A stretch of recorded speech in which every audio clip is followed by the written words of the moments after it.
World में आपका स्वागत है। आज कारगिल विजय दिवस है। 21 साल पहले पाकिस्तान ने कारगिल हाइट्स पर हमारे पोस्ट पर चुपचाप कब्जा कर लिया। पाकिस्तान के कुछ चंद मिलिट्री अधिकारियों का यह सोचना था कि भारत कारगिल को छुड़ाने के लिए कोई बड़ी जंग नहीं करेगा और पाकिस्तान उस कब्जे के बदले या तो सियाचिन से भारत को हट जाने के लिए विवश करेगा या भारत सरकार को लंबे समय तक युद्ध में फंसाकर कश्मीर में अपनी शर्तें मनवा लेगा। लेकिन हुआ ठीक इसके उल्टा। पाकिस्तान न सिर्फ कारगिल में बुरी तरह हारा बल्कि पूरी दुनिया में उसकी थू-थू हुई। भारत के जवाबी हमले का अंदाज पाकिस्तान को बिल्कुल नहीं था। पाक के पूर्व सूचना मंत्री मुशाहिद हुसैन का खुलासा।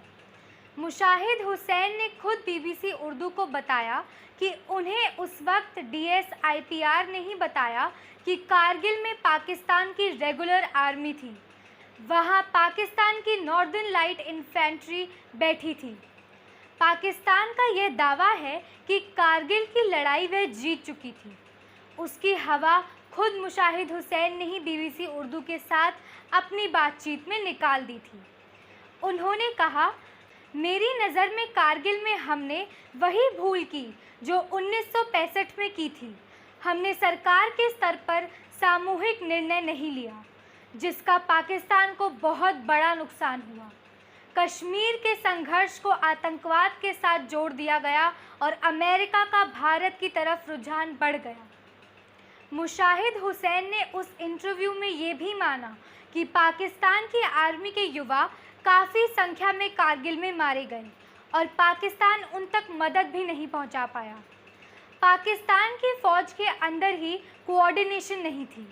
केवल 4-5 लोगों को ही यह मालूम था। कोर कमांडर को भी कारगिल के बारे में नहीं पता था। इस बातचीत में मुशाहिद हुसैन ने यह खुलासा किया कि पाकिस्तानी सेना तब के प्रधानमंत्री अटल बिहारी वाजपेयी के लाहौर आने से खुश नहीं थी।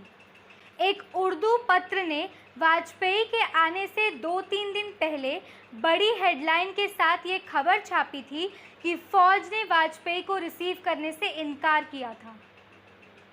बल्कि मैं समझता हूँ कि हमारा कारगिल में हमने वही गलती की जो 1965 में हमने गलती की थी कि इंस्टीट्यूशनलाइज्ड डिसीजन मेकिंग हमारे यहाँ नहीं है, कि इदारती फ़ैसला करना मशावरत के साथ और फिर इत्तफ़ाक़ राय होता है, फिर आगे ले। कश्मीर को मुंसलिक हो गया दहशतगर्दी के साथ।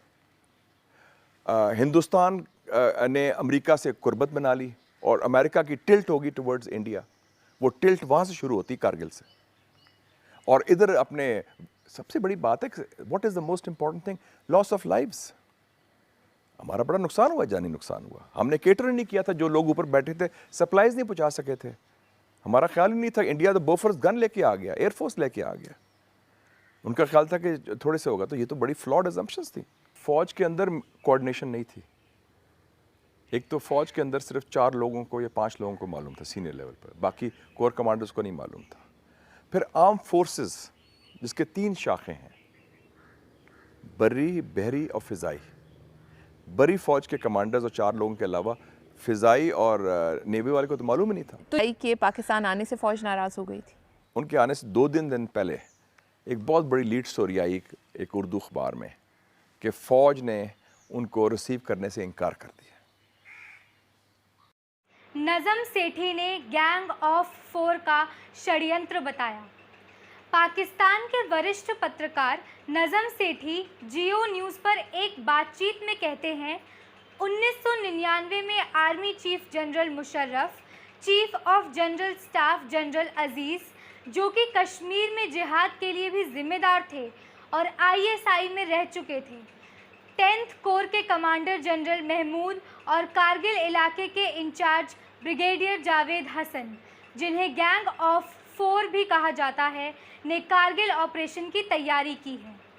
नज़म सेठी के अनुसार इन चारों मिलिट्री अफसरों की सोच यह थी कि कारगिल पर कब्जा कर सियाचिन का बदला ले लिया जाएगा और अगर भारत अपनी सेना कारगिल में हमें हटाने के लिए भेजेगा तब हम कश्मीर में भारी संख्या में मुजाहिदीन भेजकर वहां खून खराबा मचा देंगे।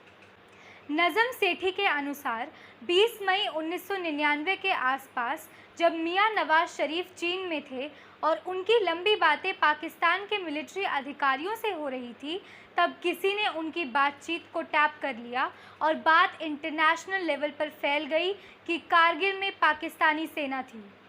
भारत के प्रधानमंत्री वाजपेयी ने भी नवाज शरीफ को फ़ोन कर कारगिल हाइट्स पर पाकिस्तानी सेना के होने की बात करी। नज़म सेठी के अनुसार मई 1999 के अंत तक भारत ने अपनी सेना को कारगिल युद्ध में पूरी तरह से उतार दिया था। भारतीय वायु सेना भी ऑपरेशन में शामिल हो गई थी, जबकि पाकिस्तान अपने सैनिकों के लिए कुछ भी नहीं भेज पा रहा था। भारत ने अमेरिका, रूस, चीन और ब्रिटेन सहित तमाम देशों को यह बताया कि पाकिस्तान किस तरह भारत की सीमा में आकर मिलिट्री ऑपरेशन कर रहा है। नज़म सेठी के अनुसार भारत ने बोफोर्स गन से इतनी फायरिंग की थी कि पाकिस्तान के पांव उखड़ गए। भारी संख्या में पाकिस्तानी सैनिक मारे गए। बकौल नज़म सेठी, पाकिस्तान ने न सिर्फ कारगिल का युद्ध हारा, बल्कि आंतरिक स्तर पर कश्मीर को लेकर जो राय उसके पक्ष में बन सकती थी, वह भारत के पक्ष में बन गई। पाकिस्तान के प्रधानमंत्री नवाज शरीफ पर इतना प्रेशर बन गया कि उन्हें अपनी ही सेना के खिलाफ कार्रवाई के ऑर्डर देने पड़ गए। सबसे बड़ी बात कि चीन ने भी पाकिस्तान का कोई साथ नहीं दिया। शाहिद अजीज़ के अनुसार कारगिल युद्ध की कोई तैयारी नहीं की गई थी, वहां से निकलने का कोई मार्ग नहीं बनाया गया था। शाहिद अजीज़ पाकिस्तान में 12 अक्टूबर 1999 को हुए तख्ता पलट को भी कारगिल में हार को जिम्मेदार मानते हैं। आपको हमारा ये एपिसोड कैसा लगा? अपनी राय हमें कमेंट सेक्शन में ज़रूर बताएं। Thank you for watching India in the world.